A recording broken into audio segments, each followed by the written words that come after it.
Welcome to the Coastin With Quayz series, where I hit the road for a coaster-packed adventure across North America. Ride along as I conquer record-breaking roller coasters, explore new parks, and earn new coaster credits. 9 parks, 12 days, thousands of miles of thrills. This is an ultimate amusement park road trip. This is Coaster Tour North America. Coming up on this episode, I make my way to Kings Island in Mason, Ohio. Right off the bat, I get on some of my favorite coasters in the park. It's a great day in the park with almost no lines and great operations on the coasters. In the afternoon, I spend some time getting some coaster credits that I still need from the park, and I'm able to get up into the Eiffel Tower for the first time. Let's not waste any more time, and let's jump right into episode 11 of Coaster Tour North America, Kings Island. What's going on, everybody? This is Mark, aka Quayz, and welcome to Coaster Tour North America, episode 11, Kings Island in Mason, Ohio. I love this park. The last time that I was here, I think, was in 2022, which I believe was the first year that Orion opened. So I'm excited to get on Orion. I know a lot of enthusiasts don't love Orion as a giga coaster, but I actually really liked it when I was here last time.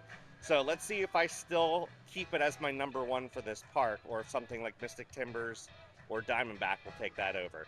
But I think what I'm going to do is I'm going to make my way over to Orion first, since it's a little bit further back in the park. If Banshee or something along the way has a short wait, I might hop on that while I'm over there. But let's get walking.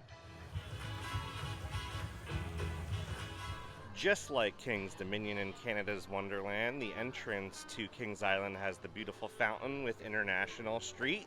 So you walk up International Street to get started for the day. Alright, I'm cutting by the Fest House here. Banshee's straight ahead, so let's go see what that's looking like over there. Banshee is only on a 15-minute wait, so I'm going to get on this. And also, Yellow Cards Ocean Avenue came on. You might even hear it in the background as I'm walking up, so it's a sign that this needs to be my first coaster of the day.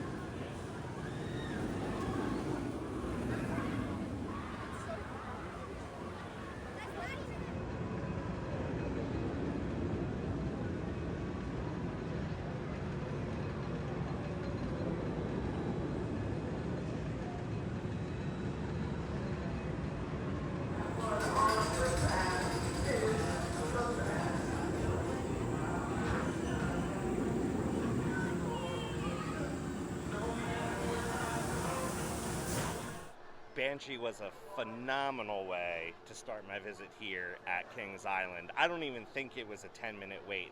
The app said 15 minutes. It was less than that. Got right on, front row. Amazing layout. First of all, this might have the best first drop on a B&M invert because it's so steep. And then I love that the first inversion's not a vertical loop. It's a dive loop. And then from there it goes into the vertical loop, which goes right around the lift hill.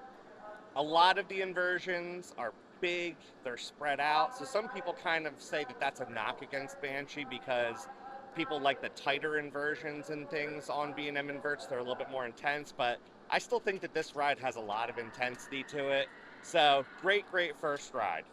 Now I make my way back to Orion, but it's important to note there's, I think, 5 or 6 coasters here that I didn't get on the last time I was here. We had a shorter day.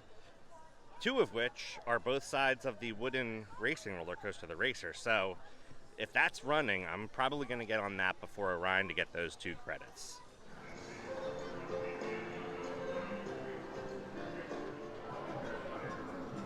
I just stumbled upon this Mercado Cantina. This looks amazing, and if I can get tacos to eat today, I think I'm going to have to do that. All right, here's the Racer. Hopefully both sides are running, because racing coasters are much more fun when they're racing. But the last couple of parks I feel like that I've been to that have had like a racer wooden coaster, they only run one side at a time.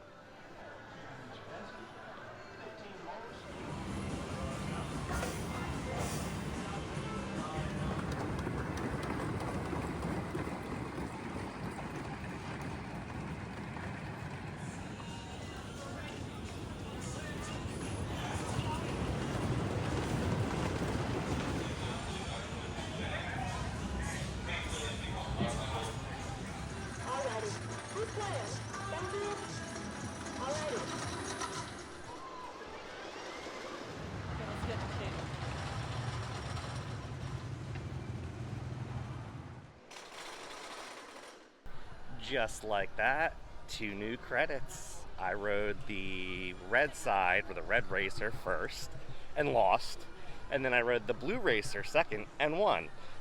They must have done, you could tell that they've done some retracking on it because it was really smooth, a lot of fun. Not too crazy in the airtime department, but still a lot of fun. I mean, the whole thing with this ride is that it races, and the fact that they have both trains going was great. Also, I have to say, so far, operations are phenomenal here. They're running multiple trains on everything. Racers running 2 trains on each side. Banshee was running 3 trains, and ride ops were getting people through super fast. So bravo, Kings Island so far. All right, now let's go to Orion. Okay, great adventure. This is what I would like you to do with your boardwalk area. Put some nice pavers in. Some nice little landscaped areas. Look, these trees have lights. The grass is nice. Even though the arcade areas are not like super fancy, this still looks really good. All right, about to pass under the racer into Area 72, where we have Flight of Fear and Orion. It seems like it might be classified. I think Kings Island did a really good with theming this area when they built Orion. I mean, they already had Flight of Fear, so they made all the theming fit in with that kind of like military type style buildings and stuff, like Alien, so really cool. I am most likely going to be skipping Flight of Fear today because I have that credit already here, and it's the same ride as the one at King's Dominion, so it's a Premier Rides launching coaster that's inside in the dark. It's a fun ride, but I'm going to skip it today. I'd rather get more rides on Orion.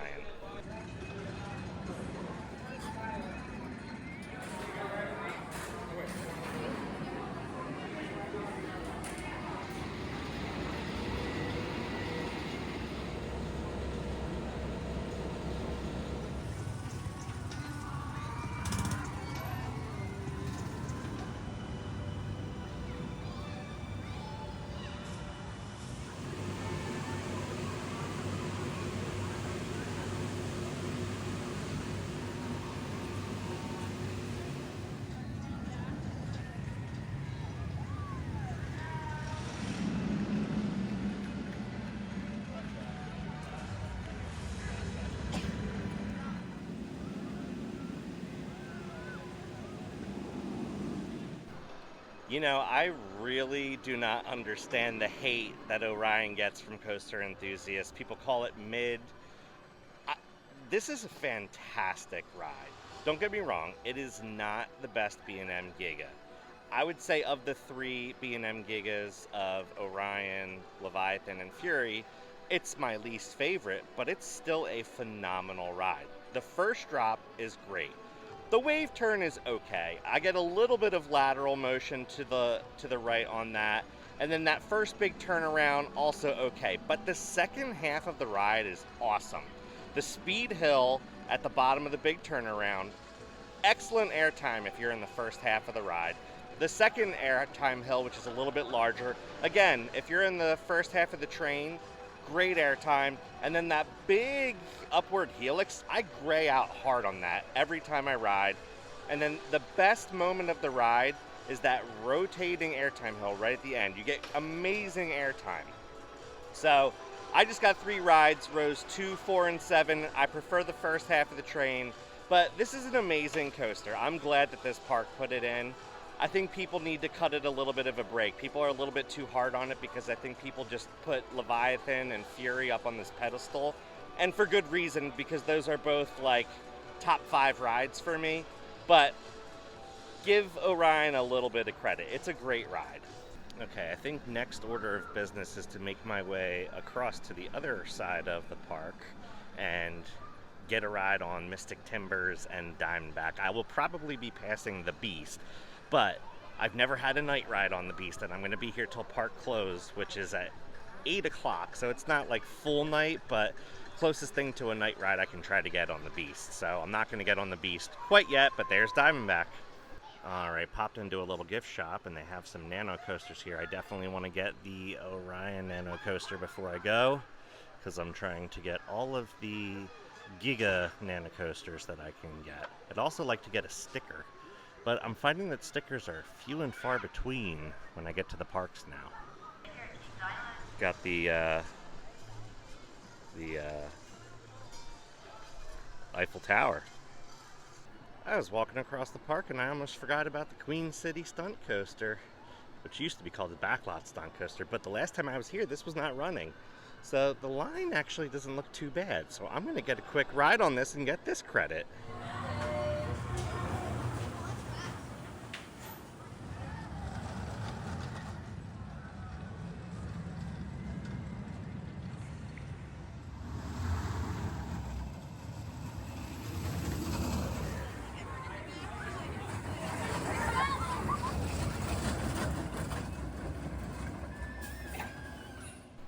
There's another credit that I almost forgot about. It's always fun when the last time you were at a park, a ride wasn't running and you weren't able to get the credit, and then this time you are. So, like that. The ride itself, it's just like the other backlot stunt coasters at Canada's Wonderland and King's Dominion, except this one is recently rethemed to Cincinnati. But other than that, the ride is the same. So, it's whatever. The launch and the first double helix is cool, but everything else is just kind of lackluster.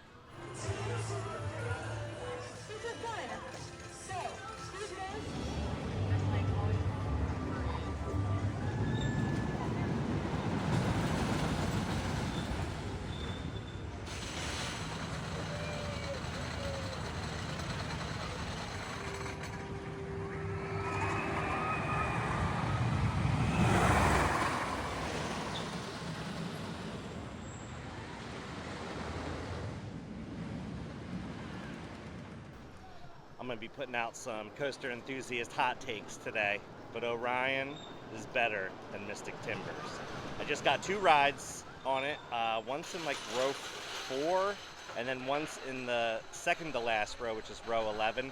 This is definitely a back of the train coaster. The airtime hills are so much more intense. It's a great ride. The first drop is awesome. You get great laterals on that twisting first drop. And then the ride is just full of twists, airtime hills, and fast, one big fast turn. It's a really fun ride. There's not much diversity to it. It's mostly just like the same thing over and over again, but still really good. Sorry everyone, Orion's better. Alright, so from where Mystic Timbers lets you out, Diamondback is right around the corner. So it's been a couple years since I've been on this B&M hypercoaster. Let's get on and see how it compares to a couple of the other ones that I've been in or been on this coaster tour. Man, I sure do love the Diamondback sign. It looks so good. I love that the tongue of the snake is the roller coaster track. Nobody in line. Nobody.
Just had a station wait on Diamondback, really good B&M hyper. I got back row, so I just got yanked down every single drop, which is really cool. My only qualm with this ride is that there's a helix in the middle and then the mid-course break, and then there's quite a bit after that, and I feel like it kind of slows down the pacing a little bit. Also, there was a little bit of a rattle to it that I didn't remember, so could be getting a little bit rougher with age, but still a great ride. Now I will make my way into Camp Snoopy because there are 4 kids coasters that I still need to ride to get credits. It's Woodstock's Air Rail, Woodstock Express, Snoopy Soapbox Racers, and the Great Pumpkin Coaster. I don't know if I'm allowed to ride the Great Pumpkin Coaster, but I'm going to go through and see if I can knock out these 4 credits. So let's montage it.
Look at that.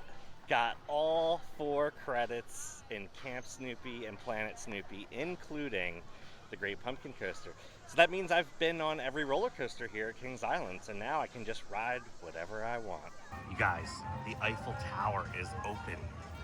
Every time I've been to Kings Island or Kings Dominion, the Eiffel Tower has been closed. I'm getting up into this bad Larry.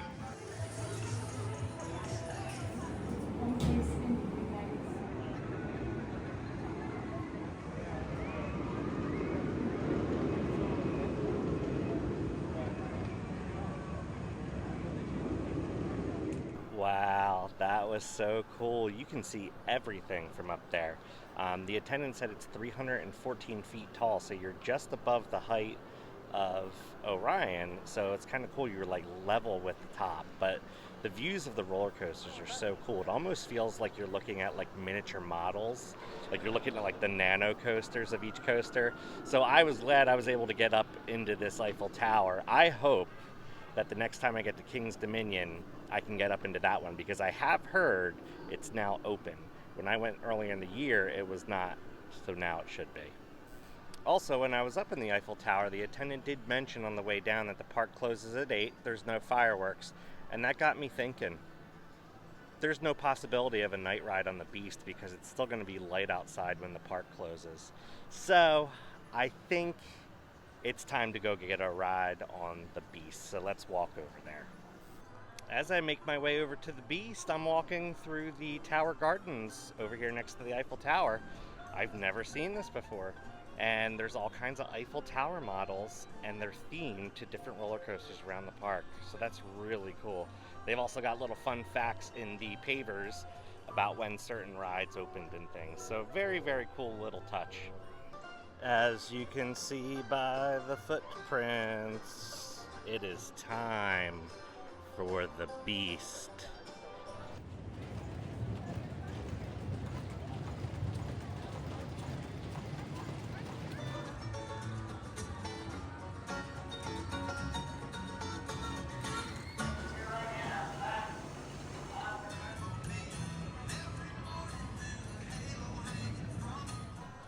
Wow, the Beast is such an amazing ride. You know, it's misleading if you didn't know anything about this ride. You can't really see it from the park. Even in the Eiffel Tower, you can just kind of see the two drops. But it's over 7,000 feet long, the longest wooden roller coaster in the world, and it's just got these big drops with massive sweeping turns, and then after you go up the second lift hill, the craziest part of the ride is you go down into this insane double helix where you're flying through tunnels, totally getting thrown to the side. Just an unbelievable ride. I can see why everyone loves it as a night ride, because it just goes through the woods and like up and down the hills. So cool. I'm a little bit bummed that I'm not going to be able to get a night ride on it today, but I'll just have to come back here at some point when it's dark outside to do that. One thing I will say is the last time that I was here, that double helix was just completely retracked. So after a few years, there are a couple little potholes in it. Like there was one part, maybe towards like the lowest point, where I just got banged to the left. But other than that, an amazing ride. Love the Beast. So I think for now, I want to go get some re-rides on Orion, maybe another one on Banshee, and then I might even try to get a ride on the Bat. On my way from the Beast back to Orion, and I said to myself, let's get a ride on Windseeker, because I love these and I haven't been on one this whole trip, even though there's one at Canada's Wonderland and Cedar Point. Alright, I'm making my way back to Area 72, and I'm noticing that the racer is only running the blue train. So I'm glad I got on it when I did, got that red credit. Let's get one last ride on Orion for the day.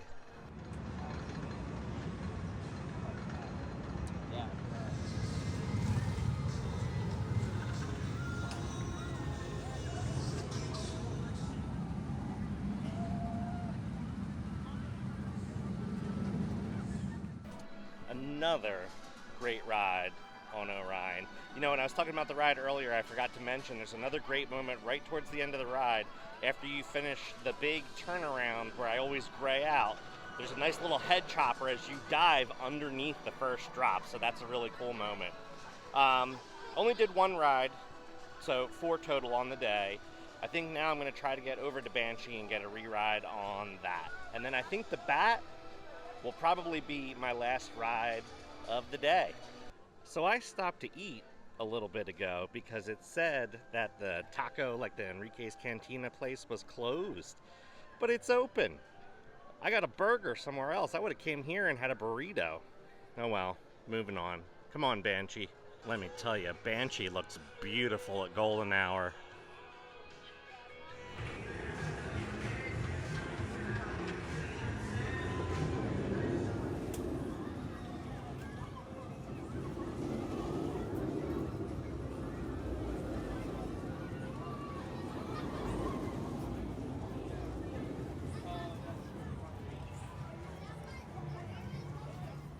Walked on to back row on Banshee. That's easily a top 3 B&M invert. You know, people say that it's not very forceful. If you're in back row, I thought it was very forceful. You get absolutely catapulted down that drop.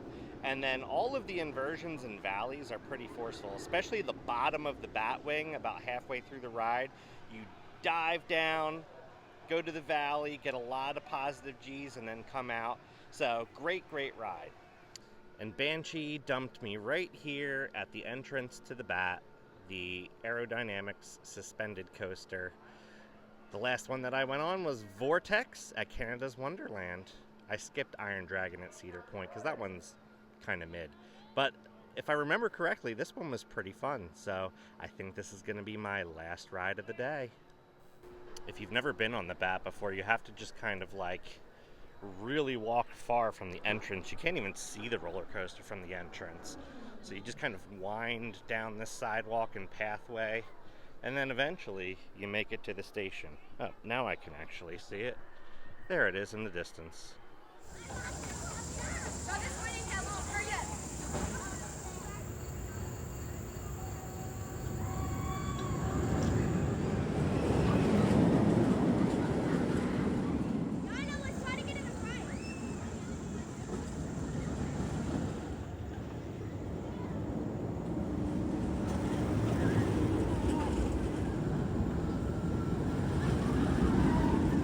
tell you what, front row on this guy, the Bat, not too shabby. If you have ever been on Vortex of Canada's Wonderland, this, as far as I know, has like the same layout. I do like Vortex a little bit better because Vortex goes like all through or around Wonder Mountain, and then it flies down into the valley over the lake, so the terrain's a little bit better. But this kind of flies around like a little ravine and through trees and stuff, so really great ride here. So great way to end my night at I almost said King's Dominion, Kings Island. I'm pretty sure the last time I was here, the Bat was my last ride, so this might have to be like a tradition from now on. The Bat is going to be the last ride of the night when I come to Kings Island. Overall, I had an incredible day today. What did I do?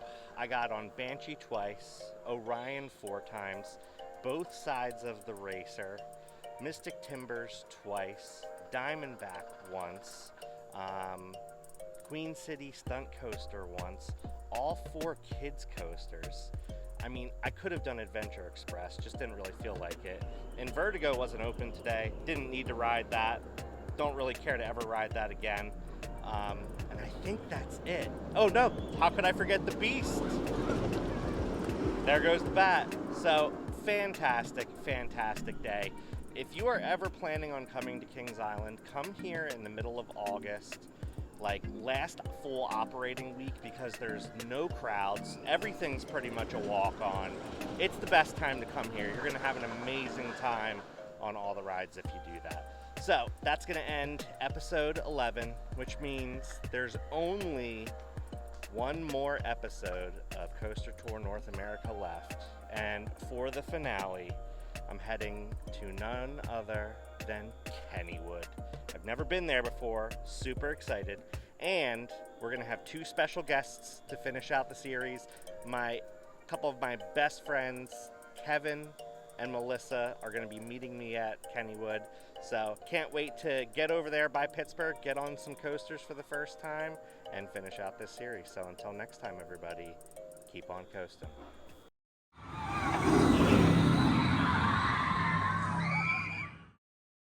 Post-credit scene, I bought the Orion Nano Coaster and these 2 really cool stickers. Okay, bye.